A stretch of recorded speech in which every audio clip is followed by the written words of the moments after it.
Assalamualaikum. Kita ketemu lagi di Karil 24, sesi ke-8.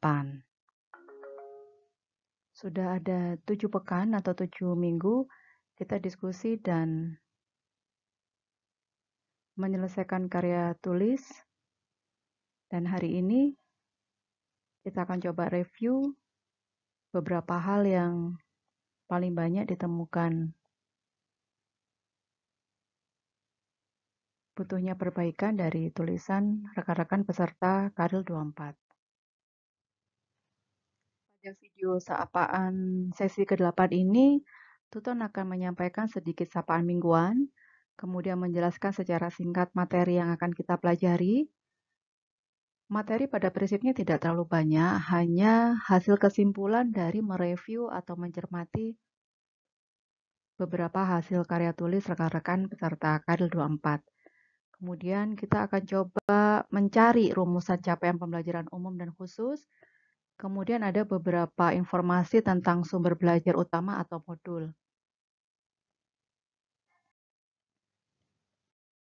Dari beberapa belas karya tulis yang sudah disampaikan peserta Karil 24, ada sekitar 18 atau 19, maksimal 20 karya tulis. Rata-rata penulis masih perlu menambah kualitas bab metode penelitian.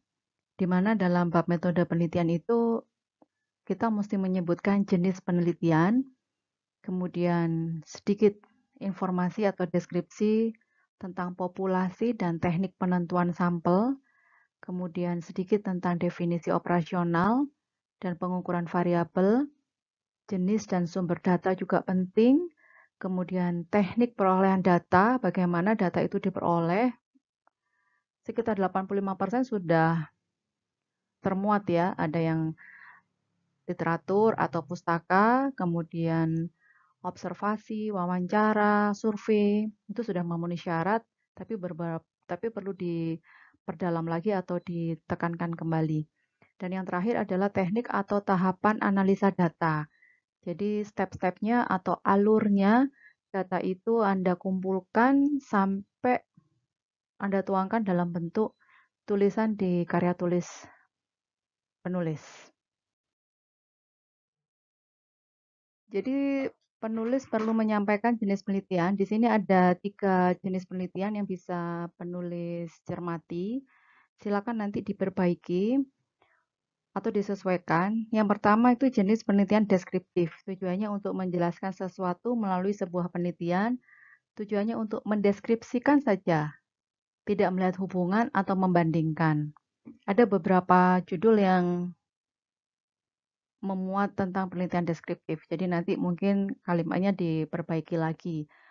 Jenis penelitian yang kedua yaitu jenis penelitian asosiatif. Tujuannya untuk menganalisis hubungan antar suatu variabel dengan variabel yang lain. Dapat berupa hubungan biasa atau yang disebut dengan korelasi, ataupun kausalitas atau yang disebut dengan sebab akibat. Setidaknya di sini ada 2 variabel yang termuat dan diungkapkan dari awal di tema yang kita sebut dengan judul. Jenis penelitian yang ketiga yaitu jenis penelitian komparatif. Di sini tujuannya untuk membandingkan antar satu dengan yang lain. Yang dibandingkan adalah variabelnya. Ada sekitar 30 atau 40% karya tulis dari peserta Karil 24 yang merupakan jenis penelitiannya komparatif. Sehingga nanti silakan Bapak Ibu peserta Tuton Karil 24 memperbaiki kembali bagian MedPen ya, khususnya di jenis penelitian. Nanti ini juga mesti ditulis di bagian abstrak jenis penelitian yang Anda tulis atau jenis karya ilmiah yang Anda tulis ini jenisnya apa dari ketiga jenis yang kita sajikan tadi. Sedikit informasi tentang sumber belajar untuk metodologi penelitian khususnya di bidang akuntansi. Tuton di sini menggunakan buku metodologi penelitian akuntansi klinik skripsi edisi 2 dari Dr. Iyaul Ulum SE MSI AKCA dan Dr. Ahmad Juanda MM AKCA. Silakan jika Bapak Ibu peserta Tuton jika membutuhkan informasi lebih lengkap tentang penulisan karya ilmiah akuntansi, buku ini sangat recommended ya, mudah dipahami, mudah dicermati. Kalaupun misalkan Bapak Ibu tidak sempat untuk menemukannya, mungkin bisa mampir ke itu ada link ya, slideplayer.info/slide. Di situ banyak sekali mulai dari bagaimana gagasan ide menulis itu kita temukan sampai penulisan di bab paling akhir di bab kesimpulan dan saran. Jadi saya ingatkan lagi kesimpulan dan saran, bukan kritik dan saran ya.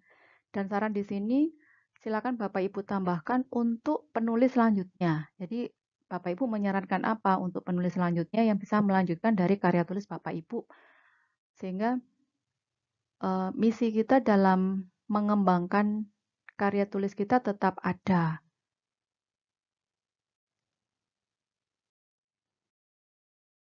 Selanjutnya di sini mungkin Tuton akan menyampaikan sedikit isi dari metodologi penelitian akuntansi ini terkait dengan populasi dan sampel dari pencermatan 7 pekan ini. Populasi dan sampel masih sedikit sekali diungkapkan di karya tulis Bapak Ibu, padahal itu sangat penting sekali ya posisi populasi dan sampel. Saya bacakan di sini, untuk populasi itu mengacu pada keseluruhan kelompok orang, kejadian atau hal yang ingin peneliti investigasi. Jadi kalau misalkan laporan keuangan atau kinerja laporan keuangan, berarti populasinya ya laporan keuangan.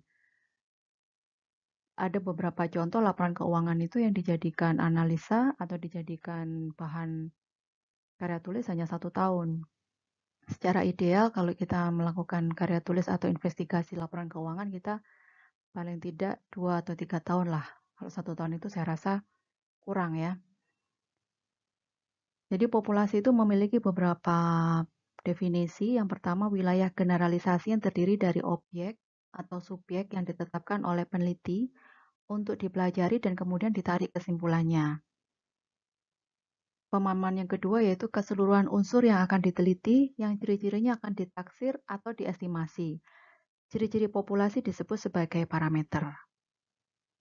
Definisi berikutnya, kumpulan objek penelitian. Bisa berupa kumpulan orang, di sini individu bisa, kelompok, komunitas, masyarakat, dan lain sebagainya.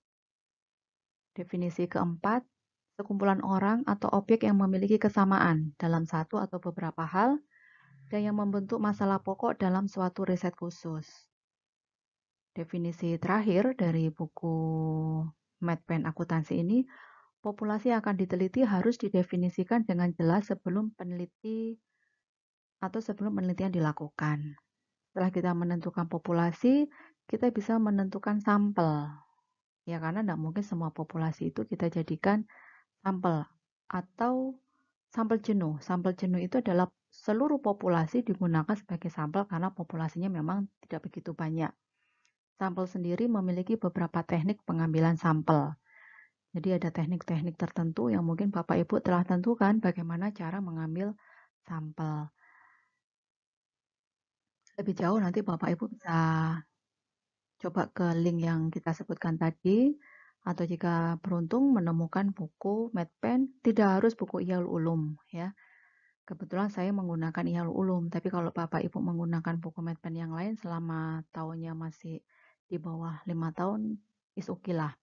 Dan saya ingatkan kembali kepada seluruh peserta Karil 24, penggunaan literatur, baik itu buku teks maupun jurnal ilmiah, itu tidak disarankan yang lebih 10 tahun.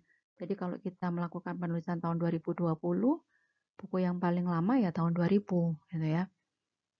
Apalagi untuk beberapa tema terkait dengan perpajakan, saya rasa kebijakan-kebijakan perpajakan itu sangat dinamis sekali, selalu ada perbaruan. Mungkin itu kecuali memang sudah tidak diterbitkan lagi buku yang baru, itu harus kita sebutkan. Jadi mohon Bapak Ibu dalam menulis daftar pustaka itu harus lengkap judul, nama pengarang, tahun, kemudian penerbit. Wikipedia tidak disarankan digunakan sebagai sumber pustaka.